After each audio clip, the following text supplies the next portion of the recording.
Hey folks, in today's video we're going to be covering the latest Tinto Talks for Project Caesar aka EU5, and this week Johan's going to be talking about buildings that can be built within your own borders, or that you can build in other people's borders, or obviously they can build it in your borders. So this is kind of following on from last week's where Johan went through the 4 different ways you can play a nation. There's landed nations, nations that are military nations, and then also like unlanded nations, if you want to think of it that way. If you're not sure what I'm talking about, do watch my video from last week. It covered all of this. I will say as well, in the end of this dev diary, he is also going to cover some changes they've made to the game due to the feedback that we've given, so that's going to be awesome to go through as well. But let's just get straight into it. So the first thing he's going to talk about is common foreign buildings. These are things that everyone's generally going to build. So one of the most common buildings many countries can build in a foreign town or city is the trade office, which requires that the owner of the location has an opinion of at least 100 of your country.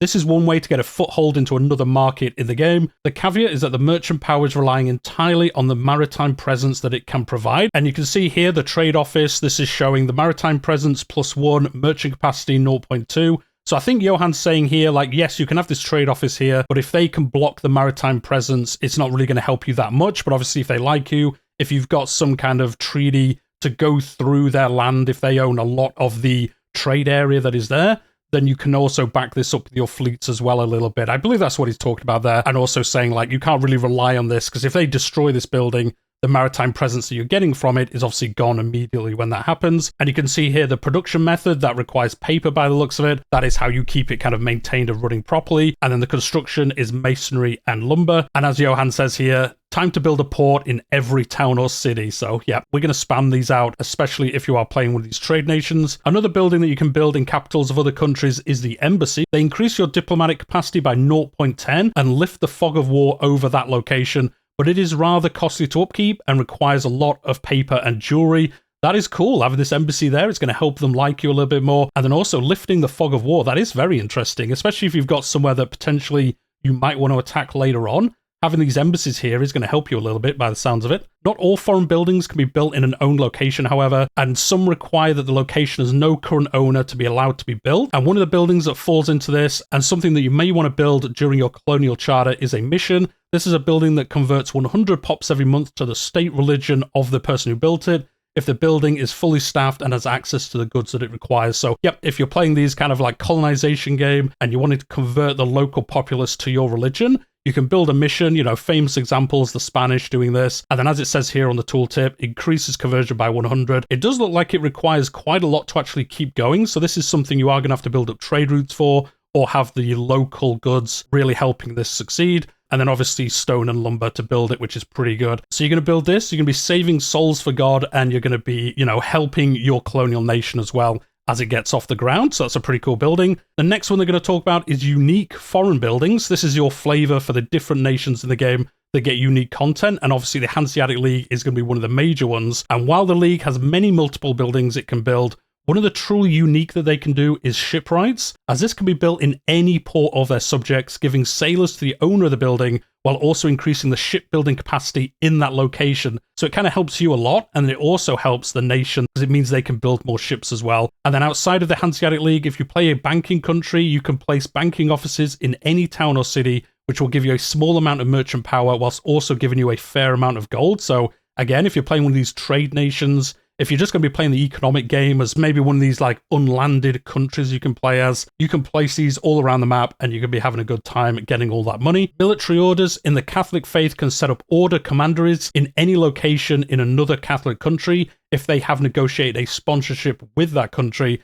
If a country agrees to this, they will gain religious influence and prestige every month, and each of these buildings that you build will give you gold and manpower for the holy order that you play as. Again, mentioned last week, you are going to be able to play as these military holy orders, which is going to be some amazing campaigns, I think. And you can see in this screenshot, these are the order buildings that this order has built, and as Johan points out, it isn't much that you're getting, but it does add up. You can build these in every city or town in a Catholic country. You can imagine if you spam these out quite a bit in Europe or somewhere, especially early in the game, you're going to be earning quite a lot of money. Now, obviously, if these are going and then you get like the Protestant Reformation, you're going to see a sudden switch in this and you're going to lose a lot of income. So that is something we are going to have to kind of work around when that happens in the game. But these do look pretty cool. Again, these different ways you can play the game sounds really, really cool. And then obviously, you can build these. The AI can build them in your country if they meet the requirements. but you can also destroy them. So for foreign buildings of your country that require good relations to build, you always have the option to destroy them. If your opinion of that country goes below 0 and you are at peace again, this will obviously lower their opinion of you further, as you did destroy buildings they've built,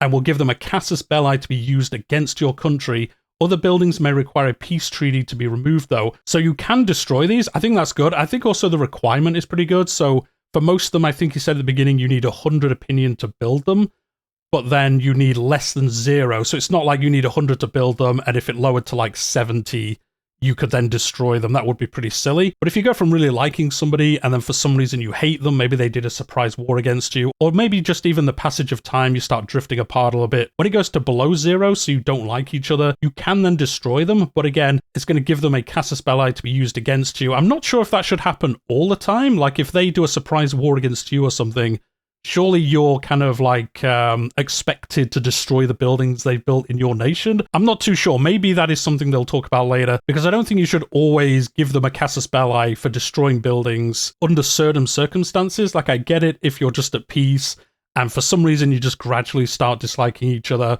and you just go in and destroy all their buildings they've built in your lands. Then yeah, I can see why they would be annoyed and give some kind of casus belli to allow them to attack you. But I think if they like attacked you or something and then you dislike them for that reason, I don't think you should also give them a casus belli for then destroying them. Again, it might not work like that, but it isn't exactly super clear here. But again, I'm sure they'll talk about this a little bit more in the future and give us some more detail. But this looks cool. I like the idea of building buildings outside of your own land, especially ones like the missionary, and there's plenty more of those that they haven't talked about yet. And even those ones that are kind of like symbiotic, where you're building something that helps you, but it also helps the person you've built it on. Even these holy orders, they're going to give the person that you've built them in prestige and things like that. So they're going to be kind of willing to do this, unless they're thinking of switching religion or something like that. There's probably some downsides. I wonder if they take up space in a nation. There must be some other downside, I think, to just always accepting these, because otherwise you just always say, yes, I'll take this.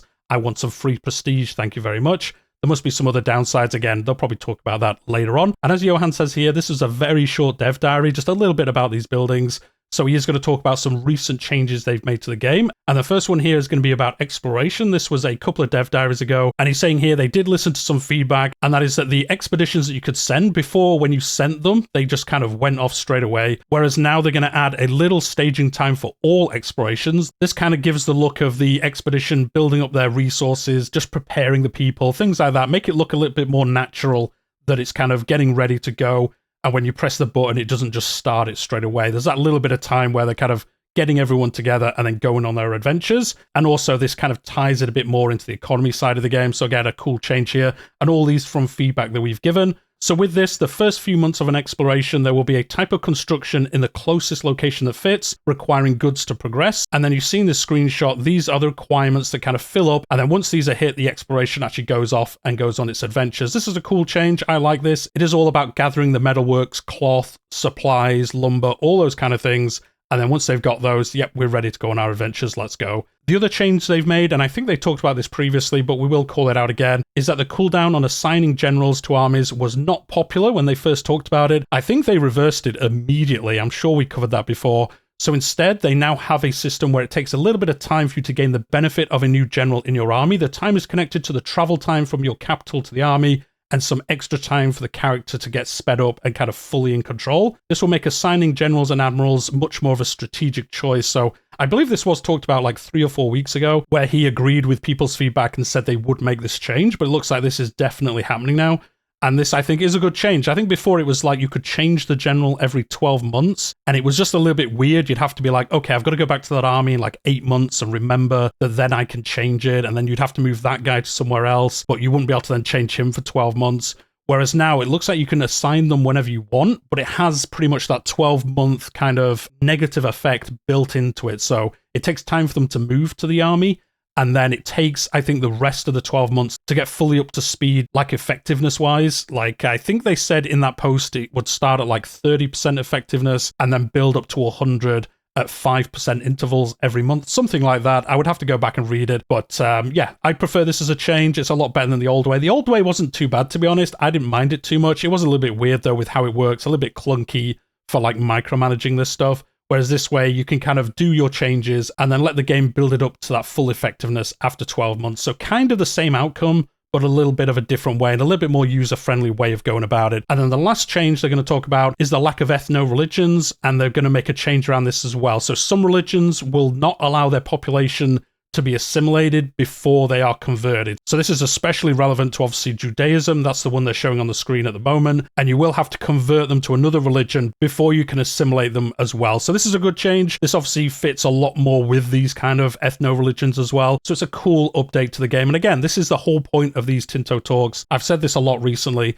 If you do read these, if you do listen to my silky voice in these videos and you do think like, oh, I don't think it should work that way, or maybe that could be tweaked a little bit, do go onto the forums. I always leave a link to it in the description down below and give your feedback. Obviously, be good about it, guys. Give it in a constructive manner. Say, this is what I think is wrong. This is what I think could be done to improve it. And as I say, pretty much every week, Johan and the other developers do go in there and say like, yep, this is a good idea. We'll make this change in the future, or something, you know, maybe they've forgotten about something or just missed something obvious.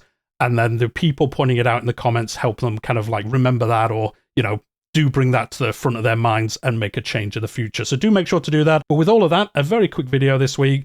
Do hit that like button if you've enjoyed it. Subscribe if you're new here. I'm covering Project Caesar, aka EU5, up to official announcement, launch and beyond, and I cover Crusader Kings in a very similar manner. But we'll leave it there for today, and I'll see you in the next one.